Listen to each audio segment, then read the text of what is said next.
Bismillahirrahmanirrahim. Eh, Kelompok komunis yang sesungguhnya mereka adalah kelompok PKI-PKI yang tidak cukup punya argumentasi yang kuat untuk kembali menghidupkan.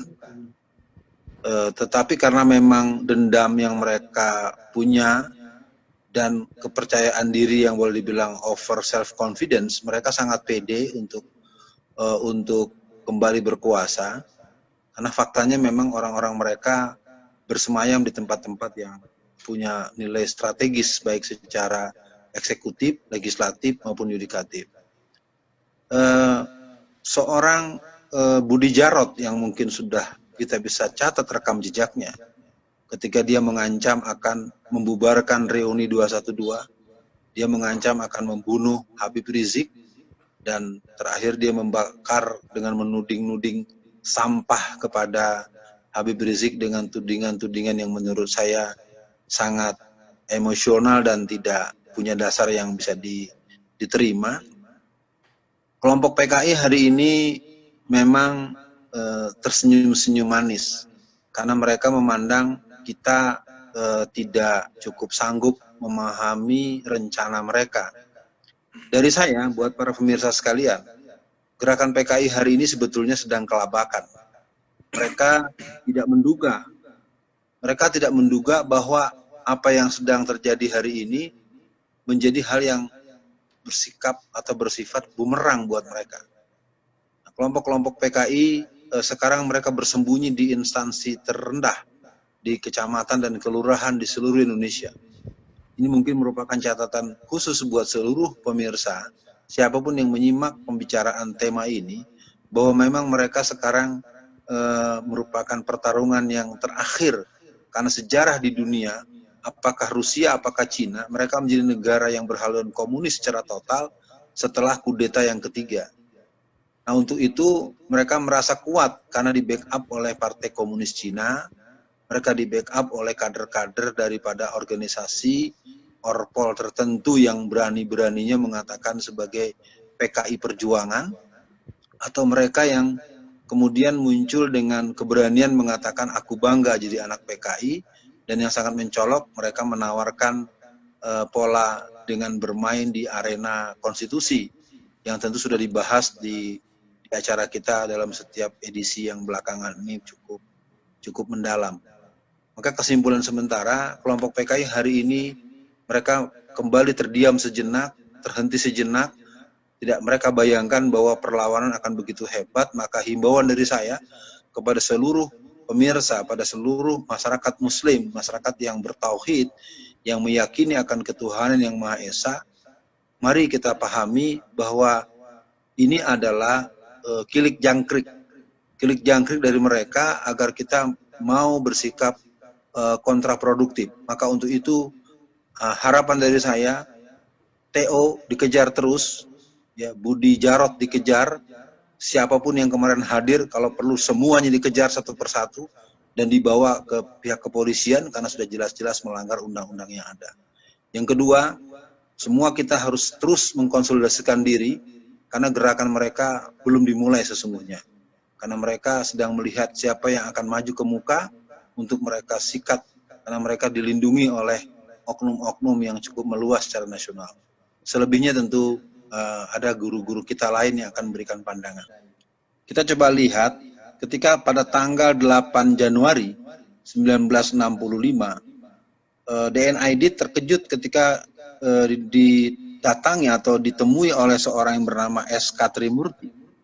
S.K. Trimurti adalah seorang kader Gerwani, kader PKI di bagian ibu-ibu, atau Gerwani sebagai underbow daripada PKI, menyatakan kepada DN Aidit, kawan Aidit, hari ini saya menyatakan diri keluar dari PKI dan menyatakan diri berlepas dari paham dan ideologi komunisme. Aidit terkejut.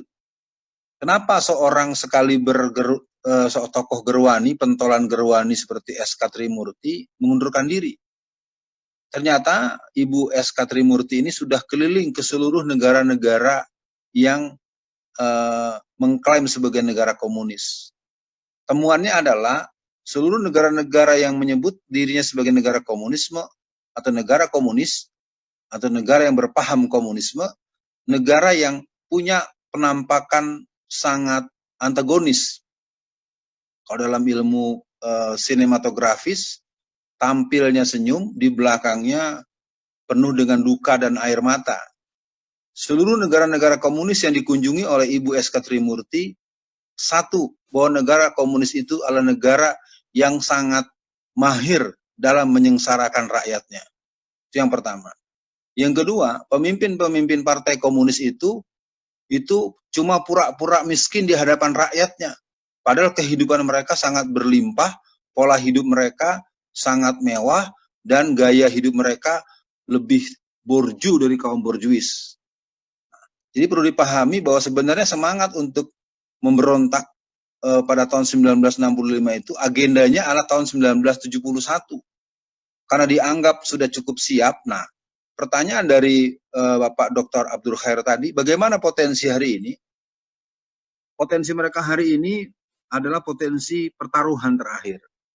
Kita tahu misalnya di Rusia, kaum komunis itu berhadapan dengan Alexander yang Agung. Mereka berhadapan dengan kepemimpinan fungsi kerajaan, sehingga seorang Lenin dikenal sebagai orang yang hanya punya dua tempat. Di tempat rapat rahasia atau dalam pertemuan-pertemuan yang berhubungan dengan penjara. Jadi sebelum Lenin berhasil menggulingkan pemerintahan yang ada pada di Rusia saat itu, dan pada kudeta yang ketiga lah Lenin berhasil mengkomuniskan Rusia. Itu pun yang terjadi di Cina. Revolusi kebudayaan tahun 1949 itu merupakan langkah yang ketiga yang dilakukan oleh pihak Partai Komunis Cina kepada pemerintahan Cina pada saat itu. Bagaimana dengan Indonesia? Dalam sebuah buku yang berjudul Bahaya Komunisme, karangan Profesor Dr. Zainal Abidin Ahmad dan Dr. Baharudin Lopa, di halaman 21 di alinea keempat dikatakan bahwa kegagalan pemberontakan PKI tahun 48 merupakan warming up, merupakan pemanasan. Kegagalan pemberontakan pada tahun 1965 adalah sebagai general repetisi. Dan kita akan melangsungkan pemberontakan yang ketiga. Jadi kalau dilihat, potensinya sangat mengerikan. Karena hari ini, kader-kader mereka bersebar sejak tahun 2004. Sampai hari ini sudah lebih dari 13 kali mereka menyebar, mengirim dari berbagai partai untuk menjadi kader-kader yang berpandangan politik komunisme. Yang kedua, ada 7 instansi resmi di negara kita yang secara rutin mengirimkan. Yang saya tahu persis adalah dari Departemen Dalam Negeri. Ketika dulu ya zaman Pak Cahyokumolo. Kalau yang sekarang apakah diteruskan atau malah diperbanyak atau dihentikan saya tidak tahu. Sewaktu saya ditahan di Lapas Porong, saya sempat kedatangan seorang pejabat Kementerian Dalam Negeri yang menjenguk temannya. Dengan berlari kecil dia mendekati saya sambil berbisik, "Ustadz, negara kita bahaya." Kenapa Pak? Saya salah satu pejabat eselon tinggi di Kementerian Dalam Negeri. Bahwa kami dikirim secara bergantian untuk mendapatkan pendidikan khusus di pusat pengkaderan Partai Komunis Cina yang ada di Beijing maupun negara-negara yang menjadi tempat pendidikan kader mereka. Dan saya mengupayakan mengetahui di mana lagi, ada 7 instansi yang melakukan itu. Dan saya pikir di antara kita sempat bisa mengakses, ada instansi yang secara rutin mengirimkan calon-calon pejabat mereka untuk dilakukan pendidikan khusus. Maka kesimpulan dari saya sementara, bahwa ini memang sangat berbahaya. Komunisme sekarang tampil secara real dengan Partai Komunis dipimpin oleh Wahyu Setiaji dan Teguh Karyadi.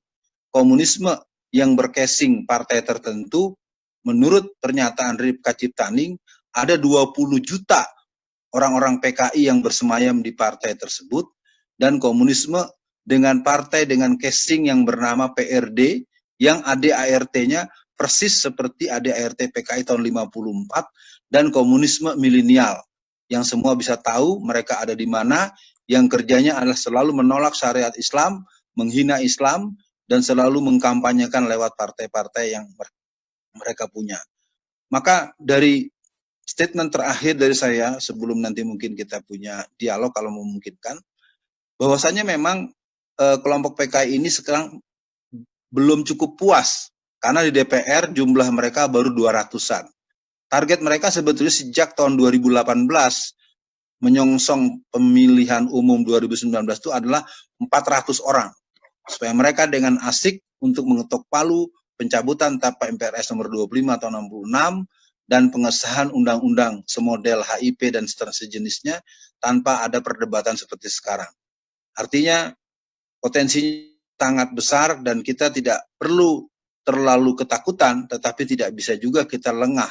Karena paham komunisme sebagaimana yang diterangkan oleh Ustaz Samsudin Arif tadi adalah satu situasi yang terjadi di negeri kita, dan regulasi daripada pengkaderan, pembangunan jaringan, penyiapan SDM, tumpukan senjata, kedatangan pasukan merah, terjadi kelengkapan.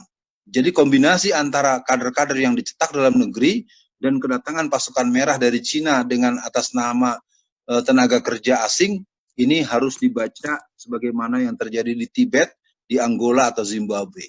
Terima kasih.